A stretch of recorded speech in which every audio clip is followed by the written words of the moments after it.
De esta vuelta. Vamos a revisar hoy día un tema fácil, relativamente hablando. No es un tema tan complejo, es un tema corto, pero sí es muy importante que en este caso sepamos diferenciar tres cosas importantes: cuando el antibiótico es la prioridad, cuando drenar es la prioridad y cuando la cirugía es la prioridad. Vamos a hablar de las infecciones de la piel y de los tejidos blandos, ¿no? Que es el tema que nos queda pendiente. Pues de hecho, esto es uno de los problemas clínicos que implican de las mortalidades más altas, pero también implican de las tasas más altas de uso incorrecto de antibióticos. Muchas de las causas que se diagnostican como una infección de piel y tejidos blandos en realidad no son infecciones de piel y tejidos blandos, y muchas veces por estar ignorando el tratamiento generamos grandes complicaciones en nuestro paciente. En forma general, vamos a hablar sobre las infecciones de piel y tejidos blandos. No las vamos a ver una por una, sino las vamos a ver como un síndrome, como un global. Entonces, vamos a ver categoría por categoría y entendiendo sobre todo cuándo empieza la una y dónde termina la otra, ¿ya? Cuando hablamos de infección de piel y tejidos blandos, obviamente hablamos de aquellos procesos principalmente bacterianos, aunque también pueden ser causados por hongos, que comprometen principalmente a la piel, tejido celular subcutáneo, fascias e incluso músculos. Si ya hay compromiso del hueso, ya no es directamente una infección de tejido blando, sino ya pasa a ser más una osteomielitis. Pero en este caso, dentro de las infecciones de piel y tejidos blandos, existen en la bibliografía una gran cantidad de clasificaciones muy distintas, cada una con sus pros y sus contras. Vamos a tratar de fusionarlas de manera que nos sirvan sobre todo para entender cómo se presenta cada enfermedad y lo más importante, cómo tenemos que tratar cada enfermedad. Entonces, si categorizamos a las infecciones de piel y tejidos blandos por su manifestación clínica principal, vamos a encontrar que aquí tenemos tres categorías de infecciones de tejidos blandos. La primera categoría son aquellas infecciones llamadas no supurativas o no purulentas.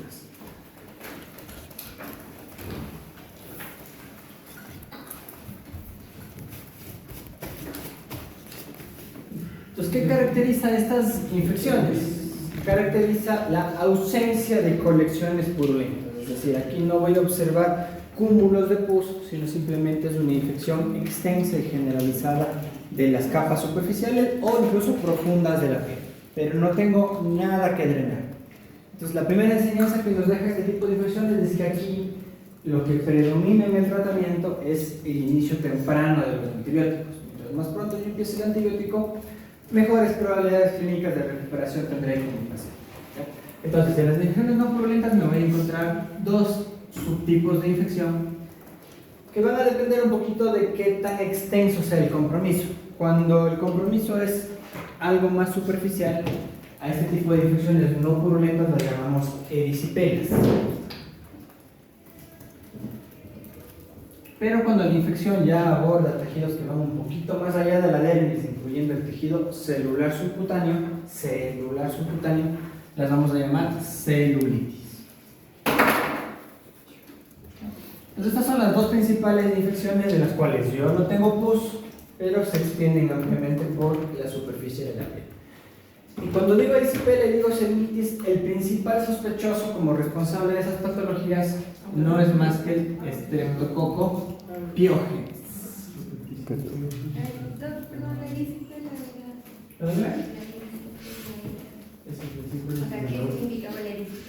Es una infección no supurativa de las capas más superficiales de la piel. Y celulitis del tejido celular subcutáneo. Entonces hay compromiso del tejido celular subcutáneo.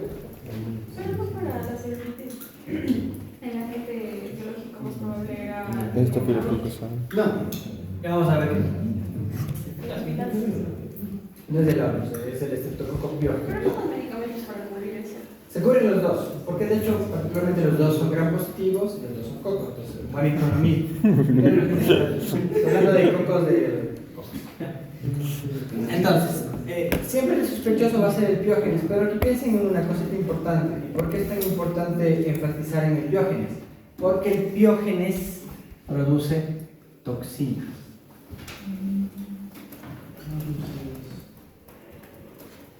Entonces, el principal sospechoso, yo no digo que no pueda haber celulitis por Staphylococcus aureus, pero el primer sospechoso y el responsable de la gran mayoría de los casos es el Streptococcus pyogenes. ¿Ya? Después de esto, yo tengo un segundo grupito de infecciones en los cuales lo que predomina es la formación de una colección purulenta, es decir, son infecciones llamadas purulentas o supurativas. Entonces, dentro de estas infecciones purulentas, yo voy a tener un grupito un poquito más amplio de infecciones. Partiendo desde el clásico y bien conocido absceso. Entonces, el absceso, como ustedes bien saben, es una colección de pus, pasando por la foliculitis, que es cuando se afecta el folículo piloso, pasando por la forunculitis y terminando en el carbunco. Independientemente del nombre de la infección, ya sea absceso, ya sea foliculitis o ya sea carbunco, el objetivo fundamental aquí no es el inicio temprano del antibiótico, sino es el drenaje. Acuérdense de una máxima en medicina que de ley tienen que haber visto en alguna asignatura. Absceso drenado igual absceso curado. Entonces, así como en las infecciones no purulentas, el inicio temprano del antibiótico es la norma, en las infecciones supurativas o purulentas, la norma es el drenaje temprano. Dreno la infección e incluso la guía nos dice que en algunos casos seleccionados el paciente ni siquiera requerirá de antibióticos. Así que yo dreno el absceso y el paciente se curó por completo. Ya vamos a ver a lo mejor qué paciente sí y qué paciente no, pero la norma es que no todos requieren antibiótico, en cambio en la celulitis y erisipela todos requieren antibiótico lo más temprano posible. Y cuando yo hablo de abscesos, forúnculos, carbunco o foliculitis, el principal sospechoso es el S. aureus. Esos son los principales sospechosos. Si yo veo un absceso, pienso, chuta, este estafilococo del diablo se metió ahí. Sobre todo cuando encuentro que el pus está entre amarillento, dorado, verdoso. Y justamente eso es lo que le da las características del nombre al estafilococo dorado, la presencia de esta secreción dorada. Y en tercer lugar pasamos a las infecciones a las formas más graves, que son las llamadas infecciones necrotizantes.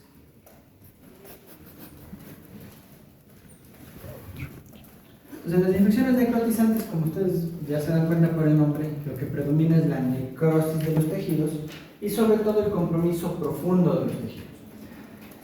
Cuando la fascitis necrotizante, las infecciones necrotizantes comprometen la fascia, como ya les dije, se llama fascitis necrotizante. Y si quieren un ejemplo clínico de eso, busquen gangrena de Fournier. Ese es el ejemplo clásico y típico de la fascitis necrotizante. Y si ya se comprometen los músculos, se llama mionecrosis. Entonces tenemos dos tipos, las fascitis y las mionecrosis. Si ya comprometen tejidos más profundos como el hueso, pues aparte de una infección de tejidos blandos, le añadiremos una osteomielitis, con toda la consecuencia terapéutica que eso implica. Ahora, cuando yo estoy hablando de infecciones necrotizantes, 80 o 85% de las infecciones necrotizantes en realidad son polimicrobianas, es decir, son causadas por más de un tipo de microorganismo. Ahí en las infecciones necrotizantes, en 8 de cada 10 infecciones voy a encontrar cocos gram positivos, bacilos gram negativos y anaerobios. Entonces es muy frecuente que en estos pacientes se encuentre una mezcla de streptococos, estafilococos, pueden encontrar Escherichia coli, Klebsiella pneumoniae, Pseudomonas aeruginosa, por ejemplo. Entonces van a estar todas las bacterias sumando su granito de arena y no nos olvidemos sobre todo de los anaerobios que les encantan este tipo de lesiones porque viven en áreas con poca oxigenación como el tejido necrótico o las colecciones purulentas.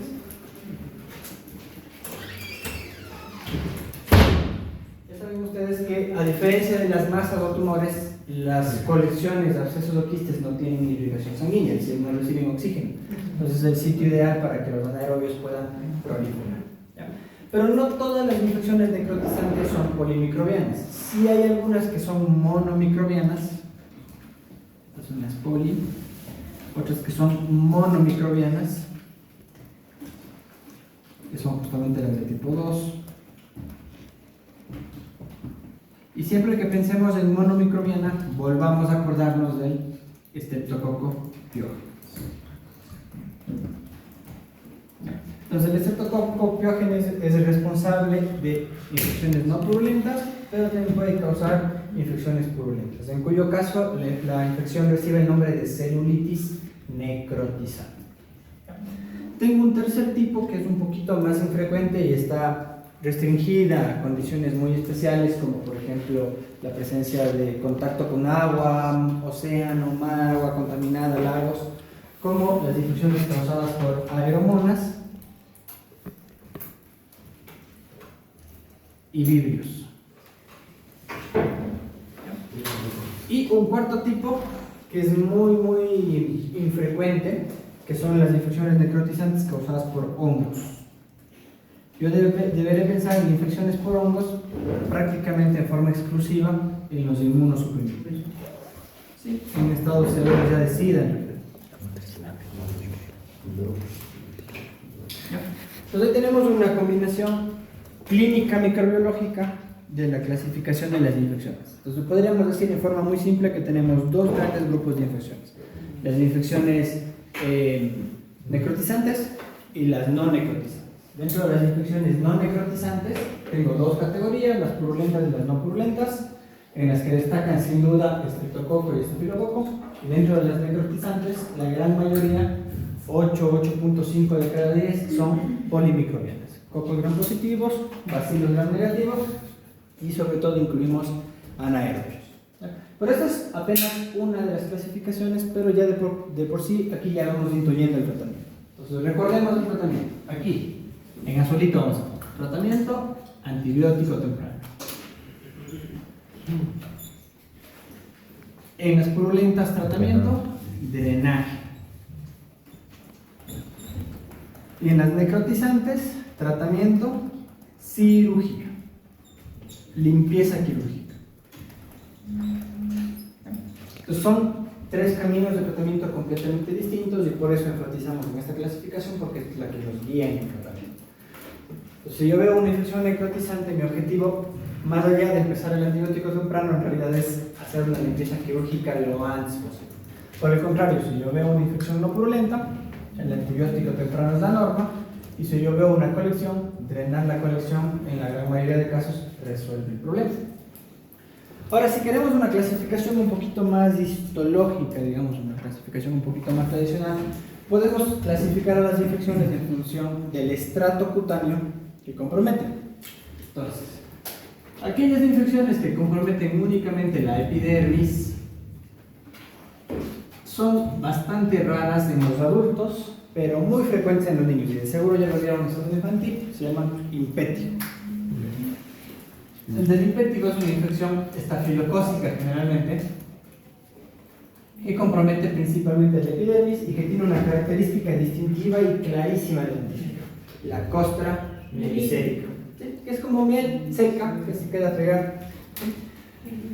En el adulto es rarísimo, súper raro que encuentren eso en el adulto. En los niños sí es súper frecuente. Si ustedes van a una escuelita en época de gripes y van al jardín de niños o a primera o segunda básica, van a ver que un montón de pelados están ahí con la nariz mocosa y con un montón de manchitas de pegadas.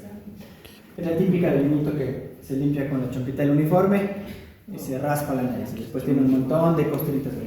¿Cómo se curan estas infecciones superficiales? Con tratamiento principalmente tópico.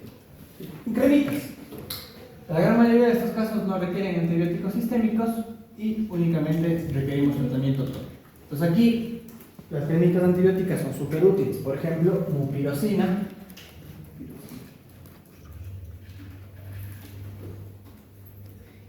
Por ejemplo, el ácido fucídico o la sulfadiazina argéntica o sulfadiazina de plata. Pues la aplicación de estos antibióticos a nivel tópico deberían resolver la infección porque están netamente en el estrato de la epidermis, no avanzan más allá de la epidermis. Como les digo, en el adulto muy raro que se presenten, en los niños sí es mucho más frecuente. Si vamos bajando un poquitito más, y cuando ya hay compromiso tanto de la epidermis como de la dermis superficial, esta infección ya no se llama impétigo, sino recibe el nombre de erisipela.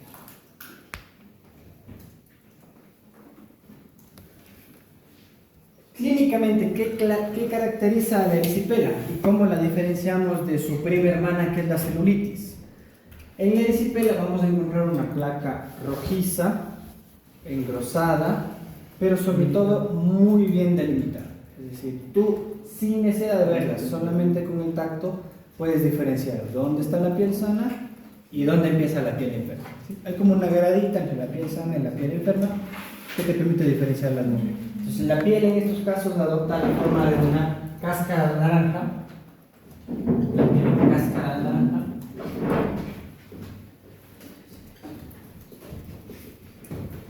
considerando que la placa es firme,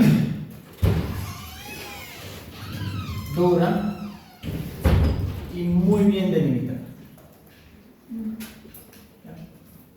¿Y por qué tiene esas características? Porque únicamente compromete a la epidermis y a la dermis. Entonces, donde termina la dermis enferma y empieza la dermis sana, hay como un escalón que te permite fácilmente diferenciar sano de enfermo, tejido sano de tejido enfermo. Si es que la infección progresa un poquito más allá, es decir, ya no solamente compromete epidermis y dermis, sino ya compromete dermis y tejido celular subcutáneo, esto ya lo llamamos celulitis. Y deben haber visto en seño, espero, la triada característica de la celulitis: el calor, rubor y tumor. ¿Sí? Es la triada característica de la celulitis. ¿A qué se refiere con rubor? Que la piel está eritematosa, es decir, hay una lesión rojiza de la superficie de la piel. Calor, es decir, que es una placa caliente. Y tumor hace referencia a que está edematizado. Pero a diferencia de la erisipela, y anoten esto que es importante, la celulitis, los bordes son mucho más difusos y no tan bien delimitados. Es decir, que salvo que tú veas la zona del eritema, al tacto se te va a ser muy complicado diferenciar dónde empieza la piel sana y dónde termina la piel enferma. En cambio, la erisipela es clarísimo, tenemos una placa. ¡Tac! Enfermo, sano. Aquí en cambio el borde es mucho más difuso. Entonces, aunque se vea peor la erisipela, más grave es la celulitis porque compromete tejidos más profundos. Si seguimos bajando y ya aparecen compromisos profundos, es que ya se compromete la fascia, y hablamos de fascitis. Y aquí el representante típico es el Fournier. El Fournier, ¿ya? Que si no lo han visto, pues aquí ven el filtro de censura de Google. Y revisen ahorita las imágenes del Fournier, es muy característico. Y ya en compromiso más profundo hablamos de las mionecrosis.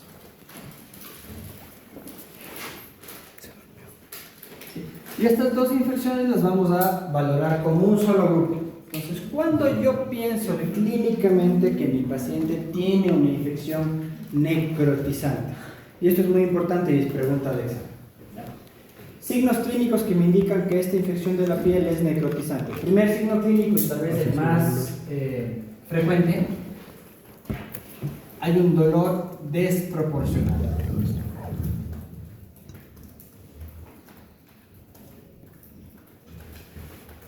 Entonces, ese dolor desproporcionado, ¿qué significa? Que el compromiso es profundo, que está afectando tejidos y nervios profundos.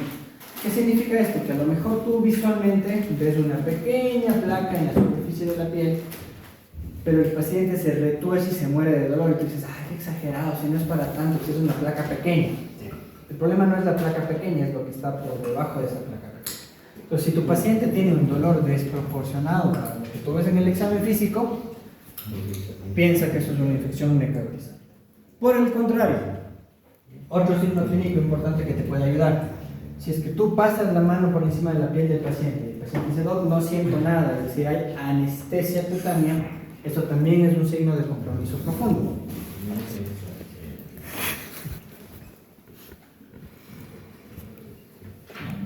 Tercera característica que te debe hacer pensar en una infección necrotizante: que los síntomas, o que mejor dicho, los hallazgos del examen físico evolucionen rápidamente, es decir, que sea una infección rápidamente progresiva.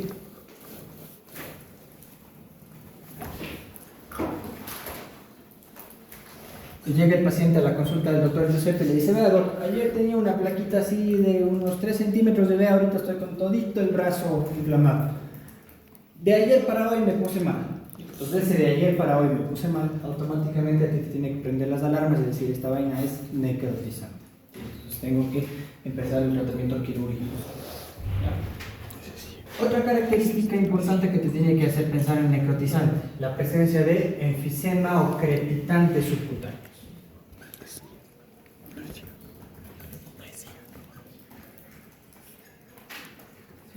En el rato que estás haciendo la exploración física de la pielita infectada del paciente, tocas debajo de la piel como burbujitas, así como esos peluches que están rellenos como de bolitas.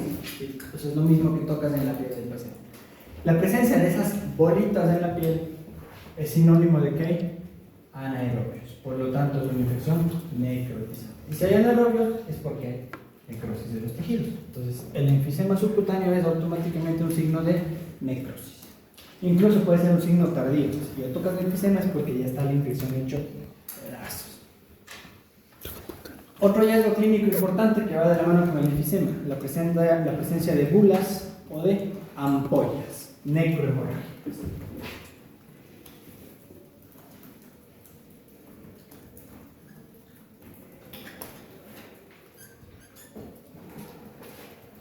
Otra característica importante, que los tejidos estén friables.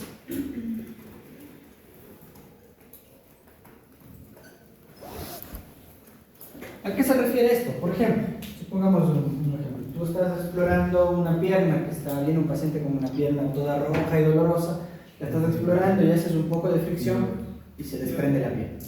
Entonces tú dices, chuta, ha estado sensible a la piel. Entonces esa señal de que se desprende la piel es porque en la dermis ya no hay un sustrato que mantenga la piel anclada a los tejidos, es decir, hay una necrosis. Entonces, claro, si los tejidos se van solitos, mala señal, hay friabilidad en los tejidos. Otra característica importante, si es que hay secreción grisácea o negruzca. Si la secreción es de color gris, esto nos indica automáticamente que hay necrosis. Es decir, que si yo doy una colección, es preferible que de esa colección salga una materia de color amarillento, verdoso, blanquecino, a que salga una secreción de color grisáceo negruzco. Ustedes ven, grisáceo negruzco es necrosis. Y otra cosa importante, y también pregunta de esa, si es que el área de edema sobrepasa el área de eritema, piensen en infecciones necrotizantes. ¿A qué me refiero con esto? Supongamos tienen una pequeña placa rojita, pero el edema de la piel viene desde aquí hasta acá. Entonces, si hay esa discordancia entre longitud del edema versus longitud del eritema, piensen que la necrosis por debajo de lo que ustedes están viendo es amplia. Supongamos, hay más edema en comparación a eritema. Y obviamente, si su paciente ya tiene signos de shock o signos de sepsis, ya piensen en infección necrotizante, automáticamente. Entonces tienen las características clínicas que más o menos les permite distinguir una patología de otra patología. Si el paciente, supongamos, llega solamente con costritas, principalmente en los niños, infección. Si es que viene con una plaquita roja, sólida, firme, bien delimitada y con aspecto de cáscara naranja, erisipela. Si es que viene con las rubor, tumor y calor, celulitis. O si ya tiene alguno de estos signos clínicos, piensen inmediatamente en una infección necrotizante. Repito, ¿y por qué esto es importante? Por esto. En un caso se trata con antibióticos, en el otro se trata con drenaje, y en los necrotizantes la cirugía urgente es lo que le va a salvar la vida al paciente. No tanto el antibiótico, sino más nada la cirugía. Listo, chicos, hasta aquí. ¿Dudas, preguntas, inquietudes? No. Dígame. ¿Cómo se vería lo de esa parte de eso que pasa el edema? O sea, que el edema es menor que el cosa. O sea, por ejemplo, tú tienes, digamos, toda la pierna está edematosa, toda la pierna está hinchada, pero solamente la parte de la rodilla muestra eritema, está roja. Entonces, claro, es un área chiquita de eritema y un área grande de edema. Entonces, esa discordancia te dice que la necrosis por debajo de la piel está progresando mucho más rápido que lo que tú estás viendo en la superficie. Entonces, te sugiere necrosis, o sea, una infección necrotizante. ¿Ya? Listo, chicos. Entonces, Clínicamente tu paciente se va a presentar de esta manera, pero ahora planteemos un escenario. ¿Ya? Está el doctor Christopher en la consulta, tranquilo, estaba de guardia y llega doña Juanita. Doña Juanita, 65 años, llega a la consulta diabética, ya de muchos años de evolución, insulino dependiente, mal adherente. Llega a la consulta del doctor Cristian, dice: vea doctor, ¿cómo están mis piernas? Y se levanta un poquito el pantalón y observamos una placa eritematosa desde la rodilla hasta el tobillo, pero en las dos piernas, ¿sí? Tanto en la izquierda como en la derecha. Y la señora es bien gordita, además. ¿Sí? Le dice: vea doctor, tengo estas placas rojizas en mis piernas de los dos lados, ya más o menos unos 3 meses. ¿Qué es lo primero que tú piensas? Esto es una celulitis bilateral. Pero recuerden una cosa importante: la celulitis rara vez es bilateral, generalmente la celulitis es unilateral. Entonces el primer mensaje clínico que hay que trasladarles en este caso es: no toda placa rojiza es celulitis. Muchas placas rojizas aparecen por otras razones que no son infecciosas, y todo este grupo de razones se les llama la pseudocelulitis, porque se presentan de una manera media parecida. Tienen tumor, tienen eritema y a veces inclusive están calientes, pero no siempre, ¿sí? Entonces nuestra primera tarea como clínicos, como médicos de atención primaria, es distinguir si esta lesión por la que viene doña Juanita a la consulta con Christopher es una celulitis de demanda de antibióticos, o si en realidad tenemos que pensar en otras causas para la presencia de estas placas. Entonces recuerden, nuestra primera tarea es diferenciar celulitis de una pseudocelulitis. Y para eso nosotros tenemos una herramienta clínica que es sencilla y muy práctica, que es el ALT70.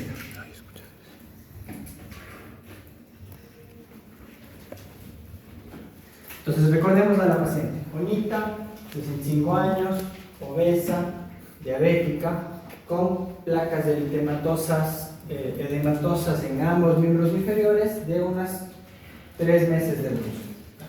Pues ven esa paciente, que Christopher la revisa, dice: sí, está edematoso, está ruboroso, parece una celulitis, pero el cuadro clínico no me encaja, porque Christopher sabe que es muy raro que las celulitis sean bilaterales. Entonces él piensa que podría tratarse de una pseudocelulitis. Para diferenciar entre celulitis y pseudocelulitis, vamos a aplicar el ALT70, que parece complejo, pero en realidad es bastante simple. La A es de asimetría. Si la lesión es asimétrica, te da 3 puntitos. La L es de leucocitosis, es decir, leucocitos mayores a 10.000. La T es de taquicardia, es decir, frecuencia cardíaca mayor a 90. Y 70 es la edad. Esto te da 2 puntos, 1 punto, 1 punto. ¿Cómo interpreto esta pequeña escala clínica? Pues si mi paciente tiene entre 0 y 2 puntos, pseudocelulitis. ¿Ya? Entonces el doctor Christopher le va a pedir unos exámenes de laboratorio a la paciente, ¿sí? Y los leucocitos están en 7.000. Entonces veamos, ¿la paciente tiene asimetría de las lesiones? No, son simétricas, las tiene en las 2 piernas, ¿ya? Entonces 0 puntos. ¿Tiene leucocitosis? No, 0 puntos. ¿Está taquicárdica? Supongamos que está con una frecuencia cardíaca de 75, no está taquicárdica, 0 puntos. ¿Tiene más de 70 años? No, tiene 65, es decir, la paciente tiene 0 puntos. Esto es una pseudocelulitis. Significado: no antibiótico, y probablemente lo que tenga la paciente es una éstasis vascular. Tenga una insuficiencia venosa y la pierna se ve roja porque la sangre se está quedando estacionaria en los miembros inferiores. ¿Ya? Entonces no hay criterio. ¿Cuándo sí digo con certeza de que esto sí es una celulitis? Cuando el paciente tiene en ALT70 más o por lo menos 5 puntos. Si es que 5 puntos, esto es una celulitis. Entonces llega don Marquito a la consulta de Cristian. Si Cristian está en la consulta, le va a ver a don Marquito y dice: vea doctorcito, hace una semanita cuando estaba trabajando en mi huerta, me lastimé un poquito con el machete. Sí, al principio se me hizo una pequeña herida, no le paré bola, me lavé, me puse un poquito de popó de vaca, que me han dicho que es bueno para que cicatricen las heridas, y pasó. Sí. Pero desde hace 3 días, vea cómo tengo la pierna. Levanta el pantalón un poquito y vemos que desde las rodillas al tobillo hay una placa roja, caliente, dolorosa y poco delimitada, solamente en la pierna izquierda. ¿Sí? Este pacientito tiene 75 años. El doctor Cristian dice, chuta, sí parece una celulitis, pero también podría ser, por ejemplo, una trombosis venosa profunda, porque hay edema, y el doc, como sabe la semiología, le hizo el signo de Homan, y el signo de Homan estuvo positivo. Entonces dice, chuta, parece una trombosis venosa, y yo sé que si dejo pasar una trombosis venosa se puede transformar en una tromboembolia pulmonar. Entonces tengo mis dudas, ¿será una trombosis venosa profunda o será una celulitis? Le pide exámenes de laboratorio, leucocitos 15.000, le toma signos vitales, el paciente tiene una frecuencia cardíaca de 110 y aparte tiene 75 años. Entonces, apliquemos la LT70 a este paciente. ¿Tiene una lesión asimétrica? Sí, solamente la pierna de un lado, 3 puntos. ¿Tiene leucocitos más de 10.000? Sí, punto. La frecuencia cardíaca en 110, punto. La edad más de 70, 2 puntos. 7 de 7, tiene celulitis ese paciente. ¿Eso qué implica? Tratamiento en lugar de darle anticoagulantes. Es una escala clínica que te va a ayudar a diferenciar entre celulitis y una pseudocelulitis.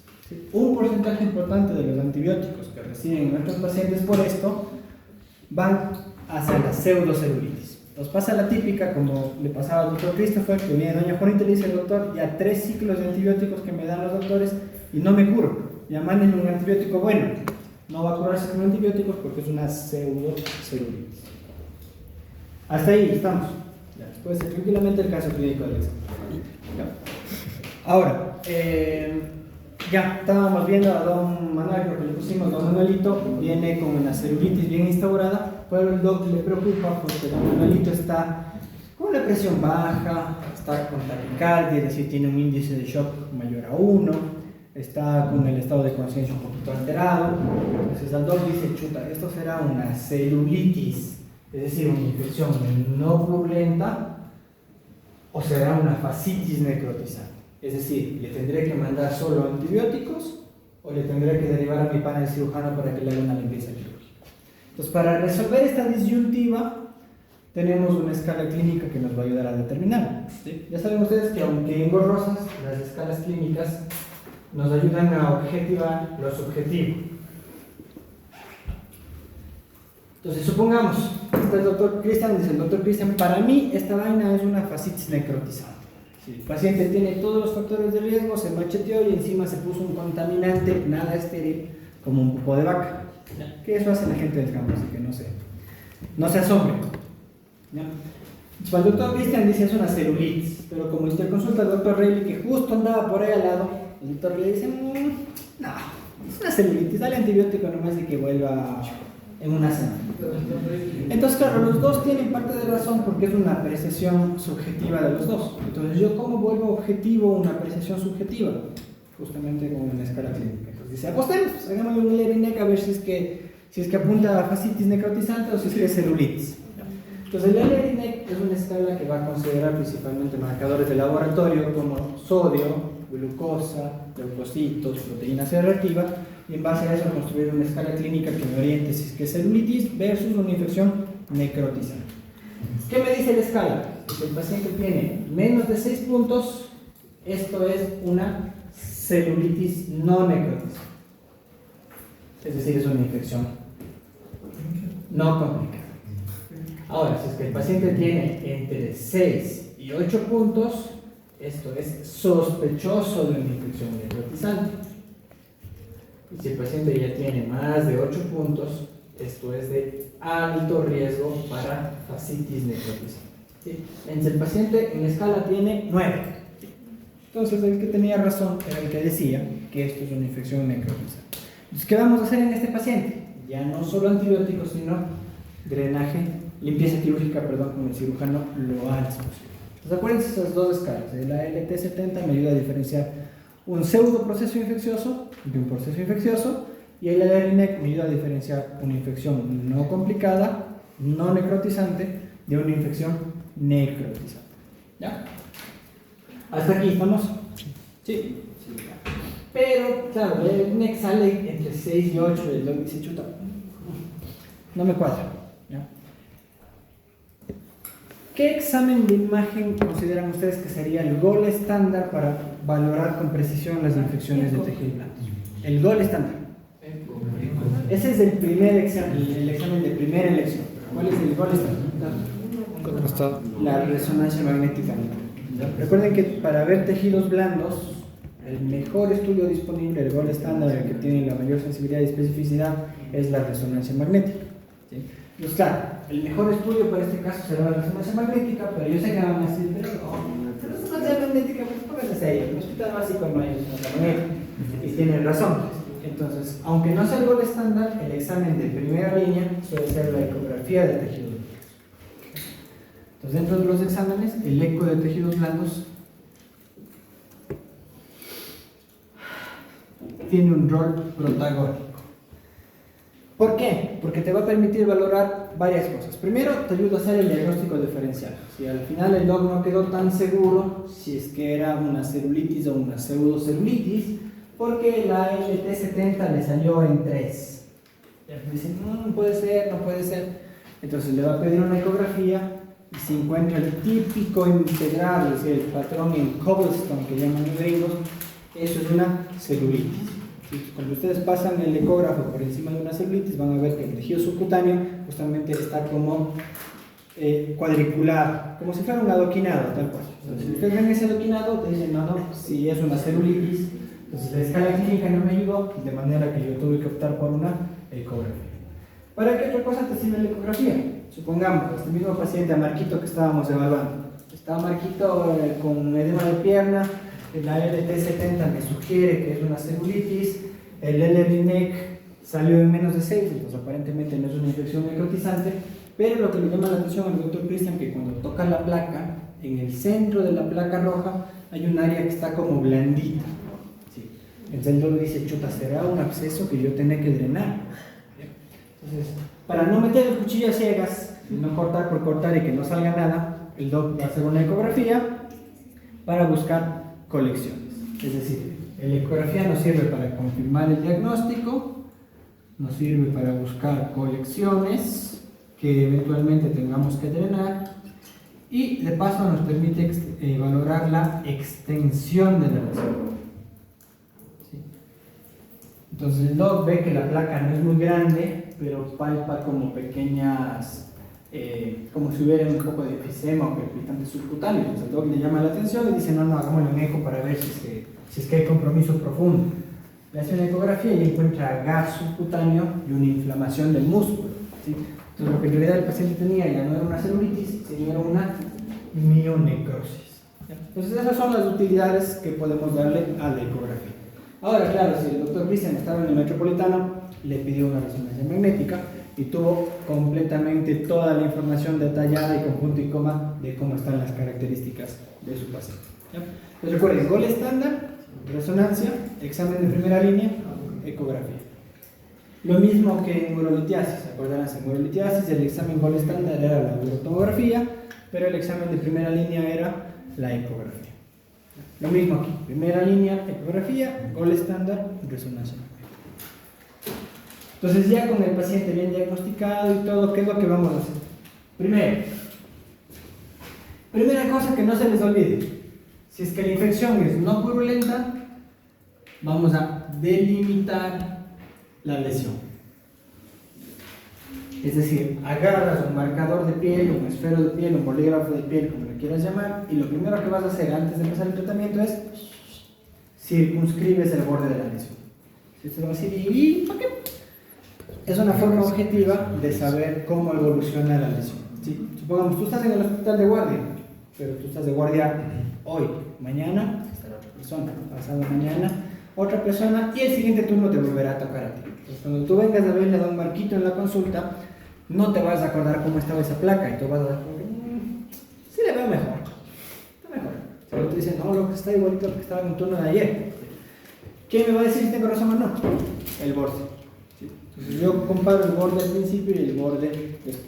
Lo que se recomienda incluso es que tú vayas delimitando la lesión cada 24 horas. Entonces con eso vas graficando y vas viendo en tiempo real si es que la lesión empieza a encogerse, lo cual significaría que está mejorando con el tratamiento, o si por el contrario empieza a agrandarse, lo cual significaría que podría estar progresando su infección Si tomas necrótica. foto, no sé cuál es la manera. Segunda cosa, si tú encuentras abscesos, antes de cualquier cosa vas a drenar. Y tomas foto. Y si ya encontraste que hay necrosis, no vas a perder el tiempo haciendo más estudios y el paciente tiene que irse directito para el quirófano. Entonces, mientras hacen el drenaje quirúrgico, la limpieza quirúrgica, ahí sí podrás empezar antibióticos y toda la vaina, pero tú no vas a curar una infección necrotizante solamente con antibióticos. Tiene que el paciente irse a cirugía. Entonces, ahora sí, ya con esto clarísimo, vamos a hacer una nueva clasificación para el tratamiento, pero sin desestimar las clasificaciones anteriores. Simplemente vamos a reestructurar un poquito la clasificación.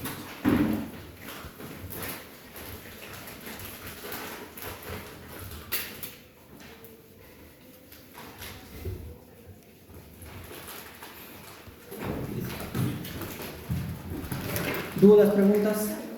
No. Pues aquí yo puedo básicamente encuadrar a estas infecciones en dos grandes grupos: las infecciones no complicadas y las infecciones complicadas.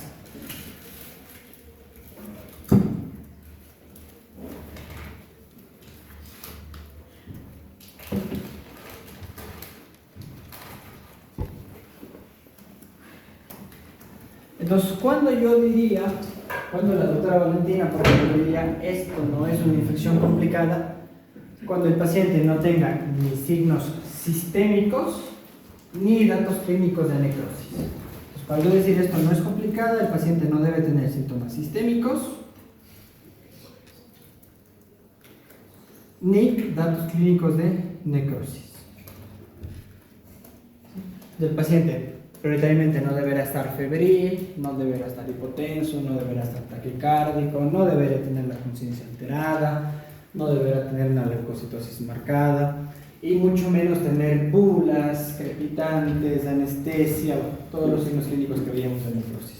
Si es que la infección es no complicada, es decir, el paciente no tiene ni lo uno ni lo otro, la doctora Valentina le va a dar tratamiento ambulatorio. ¿Y qué tratamiento ambulatorio va a depender de una cosa?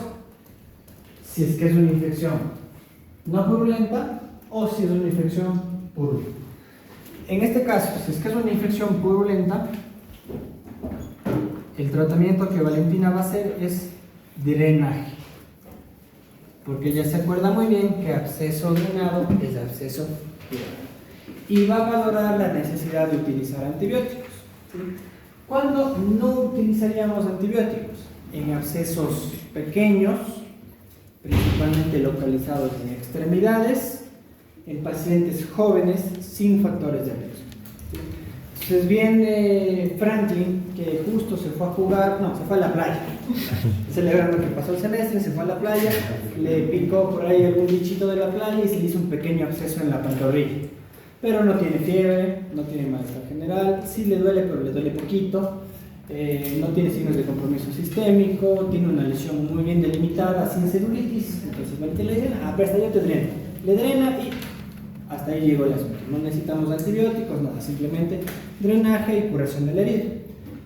Pero ¿en qué caso sí daríamos antibióticos? Primero, todo absceso que se localice del cuello para arriba, después del drenaje necesita antibióticos. ¿Sí? Entonces, claro, si el absceso que tenía Franklin era en la cara, porque el bichito le picó en la cara, es obligatorio darle antibiótico, porque recuerden que de aquí para arriba toda lesión infecciosa es de alto peligro, ¿ya? Entonces le vamos a dar antibiótico.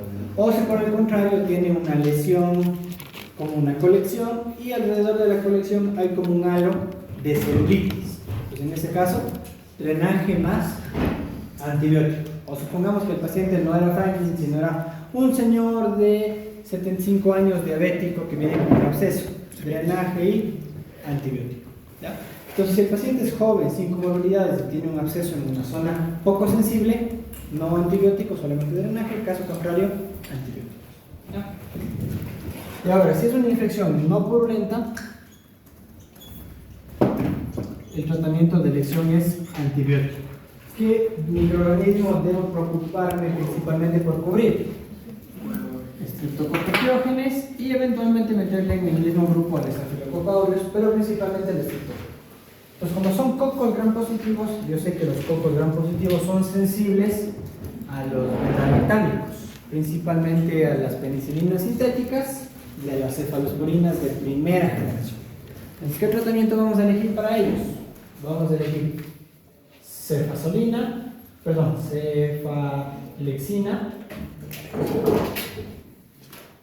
cefalexina, le podemos elegir cefadroxilo,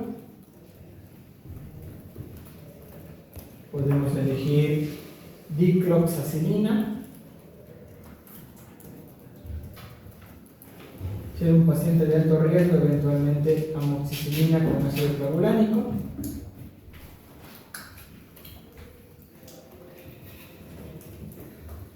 En última instancia, si el paciente es alérgico a los beta-lactámicos, una buena alternativa es la clindamicina. Entonces, todos estos, como ustedes ya saben, son medicamentos por vía oral, por lo tanto están enfocados en el paciente ambulatorio, que yo lo trataré en casa. Dosis de todos los beta-lactámicos, y se toma el amoxiclavulánico, es 500. 500, 500, 500, 1000. ¿Cuál es el intervalo? De la cefalexina cada 6, del cefadroxilo cada 12, de la dicloxacilina cada 6 y de la amoxicilina cada 12. Chicos, no se confundan dicloxacilina con doxiciclina. Es un error común, no son lo mismo, no sirven para lo mismo, no pertenecen a la misma familia. Sí, hasta que nos familiaricemos, a veces es común confundir la dicloxa con la doxi. Entonces no se confunden. Es más, aquí la guía de Litza nos dice utilizar doxiciclina para una celulitis en un paciente ambulatorio no es lo recomendado, porque yo sé que in vitro la doxiciclina es activa frente al estreptococo y al estafilococo. In vivo, las tetraciclinas tienen un efecto más impredecible. Entonces, pregunta de examen: nunca utilicemos doxiciclina sola en el tratamiento de una celulitis de un paciente. ¿Ya? Entonces, ¿para qué me serviría la doxiciclina? Como un booster o como un medicamento extra a uno de primera línea. ¿Ya? Nunca doxiciclina solita, sí dicloxacilina. La dicloxacilina es de otra familia, de otro tipo de medicamento. Es un derivado de la oxacilina. ¿Cuánto de la clina? De 300 a 450 miligramos cada 6 u 8 horas. Y ya sé que van a preguntar, ¿cuánto tiempo? Pues lo que dice la ITSA es trata de que no sean más de 5 días. El tratamiento deberían ser 5 días y puedes prolongarlo, prorrogarlo en función de la respuesta clínica de tu paciente. Es decir, el tratamiento mínimo recomendado son 5 días. Si la respuesta es buena, en 5 días se acaba. O si no, te puedes prolongar 7, 10, hasta 14 días. Entonces esa práctica de prescribir antibiótico para 14 días a toditos está mala. Tenemos que prescribirle 5 días a toditos y de ahí ir añadiendo antibiótico en los pacientes que todavía no terminen de mejorar. Entonces la respuesta son 5 días de tratamiento más el tiempo que haga falta por razón necesaria hasta los 14 días. ¿Ya?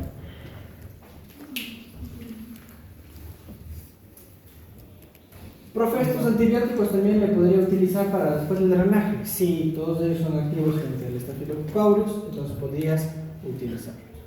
Profe, pero yo estoy sospechando que el paciente podría tener un Staphylococcus aureus meticilino resistente, porque es un paciente que vive en un centro geriátrico y al cual le drené un absceso. Y yo sé que si es meticilino resistente, no va a ser sensible a ninguno de estos de acá arriba.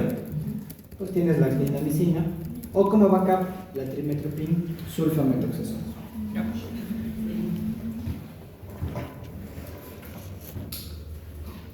Listo, chicos. ¿Hasta aquí? ¿Estamos claros? Sí, ya. Entonces ahora sí vamos con la infección complicada. Dentro de la infección complicada, yo en realidad puedo tener dos posibilidades. Que sea una infección no necrotizante, pero con afectación sistémica, en un paciente de alto riesgo, en un paciente añoso, con una extensión amplia de las lesiones. Entonces, en ese caso, el tratamiento será hospitalario e intravenoso. ¿Qué es lo que voy a elegir?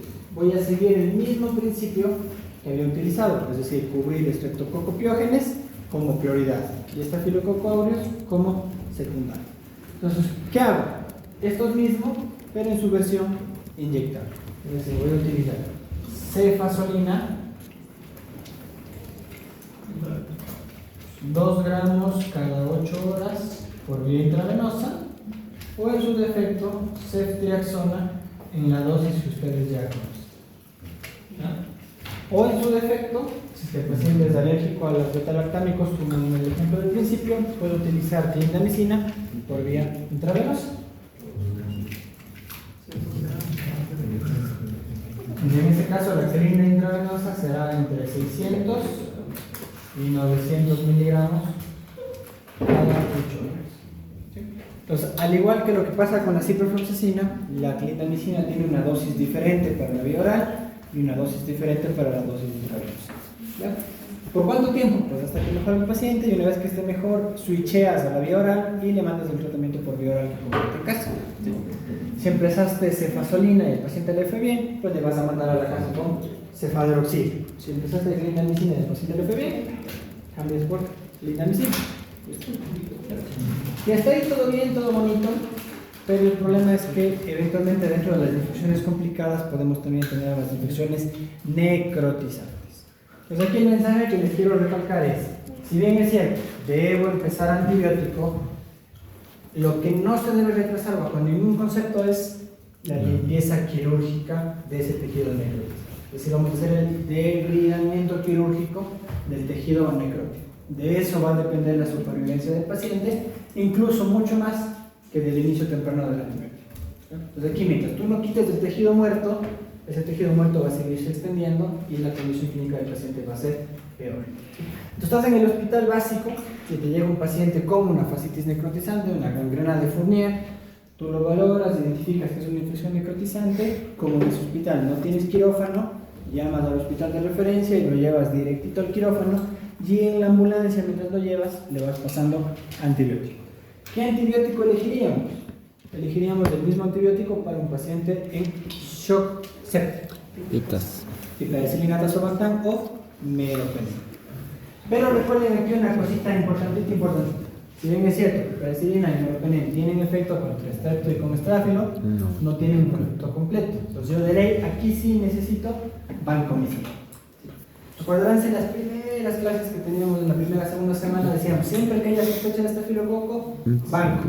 Si es que no tiene sospecha de estafilococo, piptas o meros solitos de estafilo. Pero en este caso el esquema debe tener por norma o piptas banco, perdón, piptas nero, más banco y más una tercera cosita que es importante. ¿Cuál era la principal preocupación que teníamos con el Streptococcus pyogenes? La presencia de toxinas. Y el antibiótico destruye la bacteria, pero no destruye la toxina. Entonces yo necesito algo que me bloquee la toxina. Y ese algo es la clindamicina.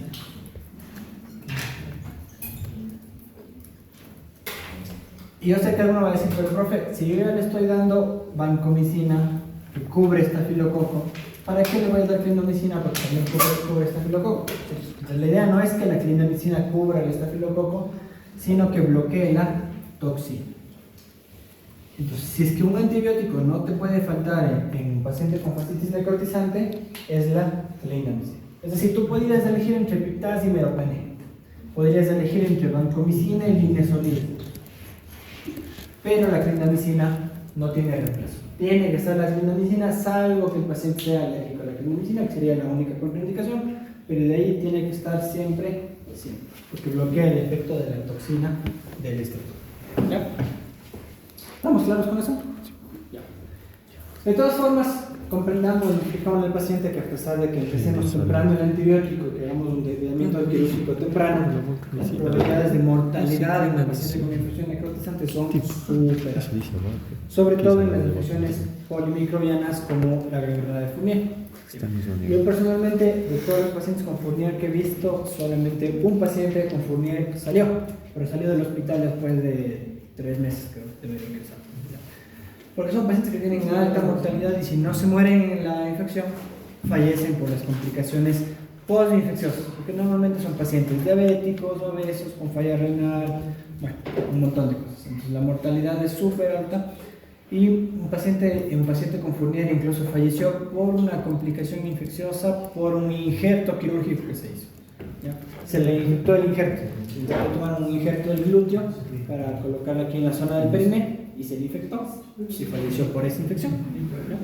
Entonces, a pesar de que ustedes hagan las cosas bien, las infusiones necrotizantes tienen alta mortalidad. Y mientras más se demoren, más probabilidades del paciente de que se muera. No. Listo, chicos. De este tema, preguntas, dudas, inquietudes, interrogantes. ¿Está clarísimo? Verán que va para el examen, así que está claro. Ya. De otros temas, que tengan dudas, inquietudes, preguntas, o tampoco. Si no hay dudas, inquietudes y preguntas, no podemos hacer una revisión de todo el semestre. Ya. Oh. Too late. Y Una nos vemos condensada. el jueves Es lo que voy a a tomar. las 10 de la mañana para el examen. No soy tan viajero, pues en mi defensa. No, tienen que utilizar el scrap de la universidad. Ya les voy a poner en la scrap de la universidad. Se prohíben abrigos, el examen es a las 10, pero no les vaya a hacer. No se pueden utilizar aretes. Todas las personas que utilicen aretes no pueden utilizarlos. Sean chiquitos, mucho menos si tienen el aspecto de un botón, no pueden utilizar aretes. ¿Qué más? Cabello recogido. Se prohíben explícitamente relojes de anillos. Lentes los que sean estrictamente necesarios y para ver, ¿sí? No gafas meta, por favor. O las Ray-Ban, no sé qué cuántas. Estas son Ray-Ban. Habría que revisar, vamos a hacer la prueba. ¿Qué más? Mételes en agua. Nadie puede pasar con su celular o celulares al examen. Y el examen será multidocente, habrá más de un docente. Vamos a hacer un team para que no estén cuidado. Porque hay gente que está copiando. Y ya sabemos quién es, pero no los podemos hacer abiertamente porque hay que evitar que todos los años la misma historia. Se meten sus vainas en las orejas, sus audífonos. Pasa lo que pasa. Qué buena de ¿Ves? Pide las plumas, ya pasaste ya. Siempre más. Pero grande, papito.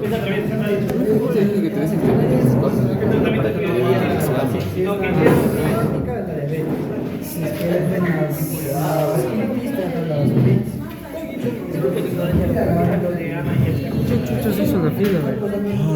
Parece el seguro.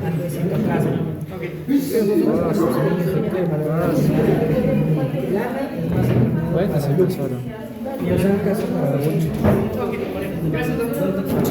El último programa de